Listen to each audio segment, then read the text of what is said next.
Okay, so ito na po yung compound problem natin. So ang gawin natin sa problem is yung mag-consider tayo ng 2 points or 3 points in time. So, an object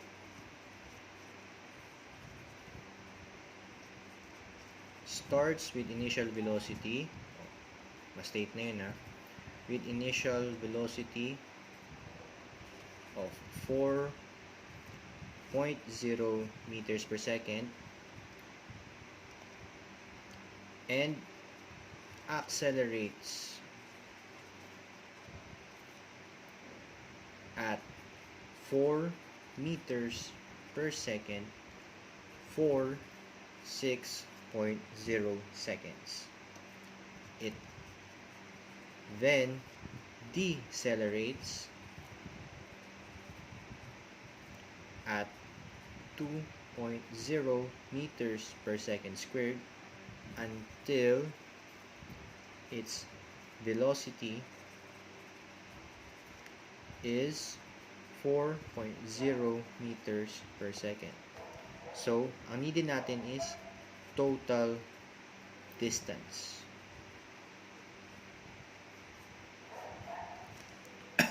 Pansulat. Pero, so, sa problem na to, makikita mo yung problem natin kapag drawing mo yung diagram. So, let's start at point 1. Ito nag-start ang ating object. Tapos, gagalaw siya with an initial velocity v1 of 4 meters per second. Tapos, gagalaw din siya, yung velocity na to ay magbabago, mag-a-accelerate at a rate of 4 meters per second squared. So, parang ipatong natin si A dyan. Kahit na same lang tayo dyan. Ito si V, ito si A, tas nakikita mo na same direction sila. More on that later. Tas pupunta siya sa isang point. Sa isang point 2. Sa point 2 na to, nilabel ko siya as point 2 dahil sinabi na 4 meters per second, tas mag-a-accelerate siya ng 4 meters per second squared. Pero 4 time is equal to 6.0 seconds lang. So, pwede mong sabihin yung time na to is yung time interval from point 2 to point 1. Gets? Tapos, pagtapos sa point 2 na to, magsisimula siyang mag-decelerate at 2.0 meters per second until its velocity is 4 meters per second.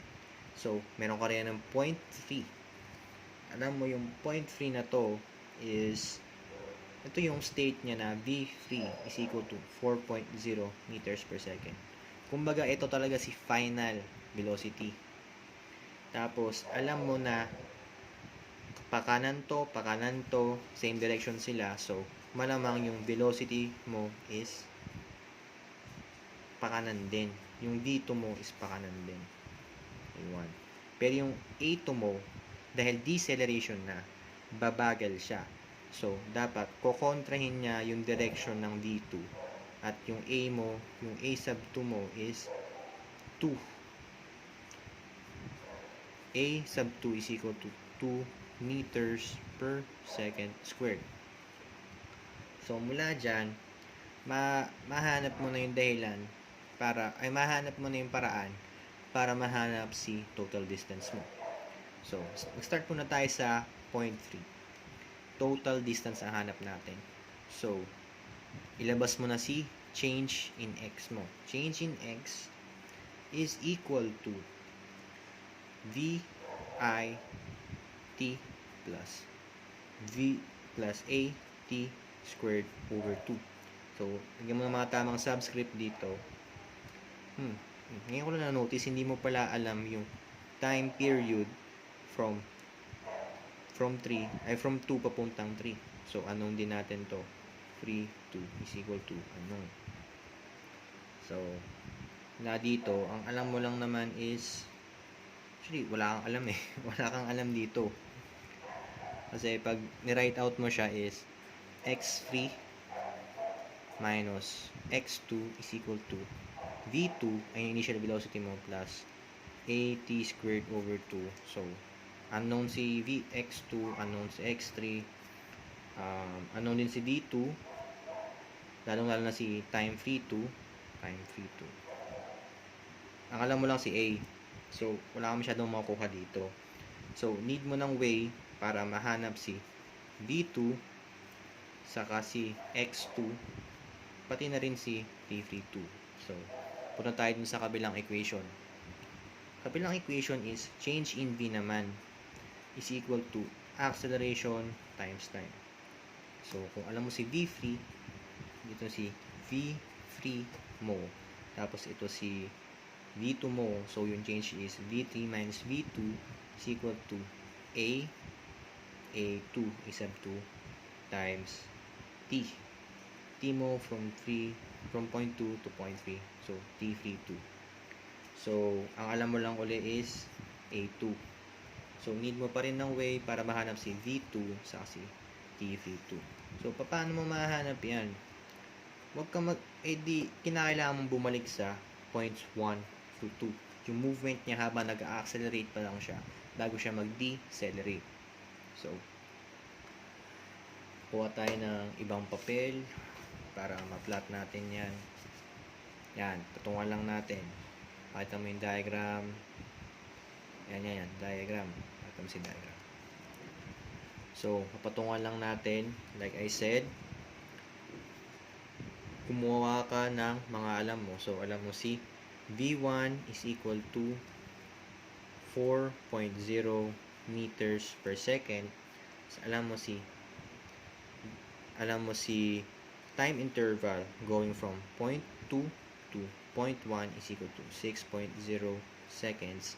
Alam mo rin yung acceleration mo as 4 meters per second squared. So, ang i-interpret mo is, well, change in V.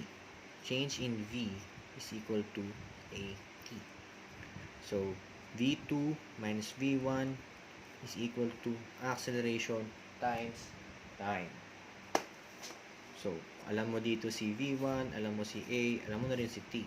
So, pwede mong isulat si V2 as V1, ang value ng V1 is 4.0 meters per second plus acceleration 4 meters per second squared times T. Yung T mo is 6 seconds. Tapos, wait, mag-check tayo ng signs. Tignan mo sa diagram. Yung V mo, pakanan. So, set mo siya as positive. Tapos, yung acceleration mo is the same sign ng velocity mo. Kasi nag-i-increase siya eh. Nag-accelerate siya. Ayun ang definition natin ng acceleration para sa mga problems dito. So, same sign. Makukuha mo is yung V2 mo ay mag-i-increase kumpara sa V1. So, ipakita natin saglit is, so this is 4 plus 4 times 6, that is equal to 28. V2 is equal to 28 meters per second. So, ano pang makukuha natin mula dito? Pwede mo rin makuha si x2. Labas mo si change in x. Tapos si V, ang V mo is, well, initial V, so V1. Tapos si T, alam mo na si T, di ba? T to 1, time interval to go from 1 to 2, plus A sub 1 mo, saka yung pa rin, time pa rin, squared over 2. So, mula dyan, gagawa ka ng susunod na equation. Hinahanap mo si x2, tapos lipat mo na sa kabila si x1 mo. Well, pwede mo iset si x1 as 0 meters kasi ayan ang starting point mo, plus v sub 1. V sub 1 natin is 4.0 meters per second times 6s plus a sub 1 natin. Ang a sub 1 natin is 4 meters per second times 6s squared over 2. So, mula dyan, pinutin lang natin ang mahiwagang calcu. So, 4 times 6 plus 4 times 6 squared over 2. Actually, yung makukuha mo is x2 is equal to 96 meters. So, yung x2 is 96 meters sa kanan ng starting point mo. So, usog lang natin saglit to. Tupe. So, kung nasolve na natin yung kanina, alam mo na yung value ng x2 mo. Ang x2 mo is 96 meters. Tapos, nakasolve din tayo kanina ng value na nasolve mo yung value ng v2 na is equal to 28 meters per second. Pwede mo nang mahanap si total distance kapag nahanap mo si time interval. Time interval mo going from 2 to 3. Simulan mo na sa v3 minus v2. Alam mo na si v3. Alam mo na si v3. So, alam mo na 4 minus 28 meters per second is equal to 2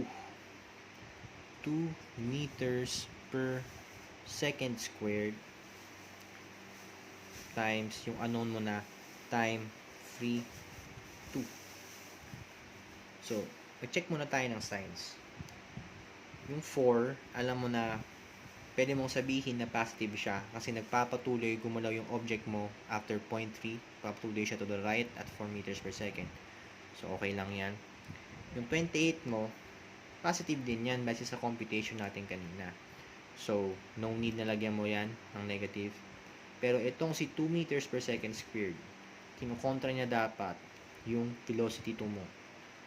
So, yung velocity 2 mo is originally positive. Dapat si 2 mo is negative.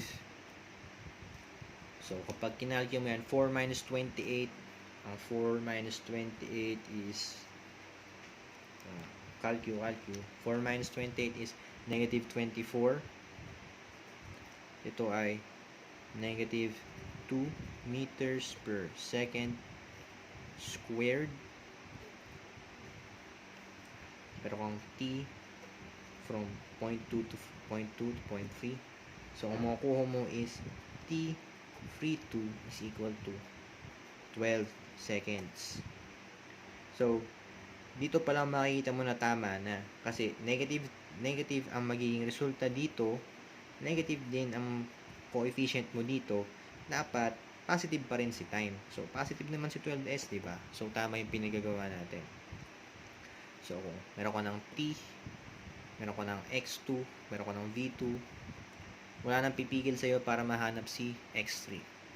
So, si x3 mo is equals to x2. Ang x2 mo is 96 meters 96 meters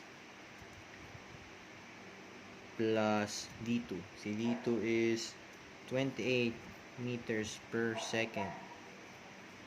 Time mo is 12 seconds plus plus acceleration. Napag-usapan natin kanina na dapat negative ang sign ng 2.0 meters per second squared mo. Tapos, i-square mo si 12 dito at si over 2. So, wala na kasing space. So, babalik ulit tayo sa balikan natin ulit yung papel kanina. Pero, ang gist, yung x3 mo dapat is 96 plus 28 times 12 plus minus 2 times 12 squared over 2 nalagyan mo 288.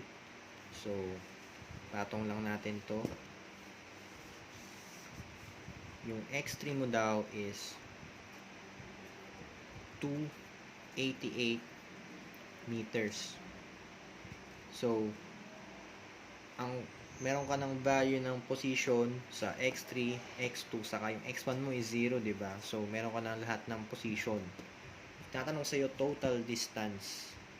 So, pag tinatanong ka ng total distance, paano mo malalaman, diba? Pag natanong ka ng total distance, paano mo malalaman na ayun yung total distance mo? So, mag-start ka ulit sa point 1. Yung point 1, pumunta ka sa point 2. Na point 2, pumunta ka point 3. So, sa case na to, na yung 1, papunta sa 2, same direction, at yung 2, papunta sa 3, same direction, pwede mong sabihin na yung distance is equal to displacement.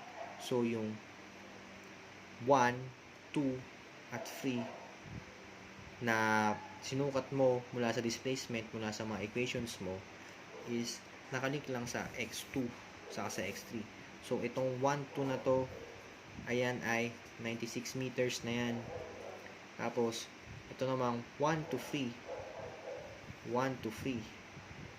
Ayan na yung 288 meters mo. So, total distance is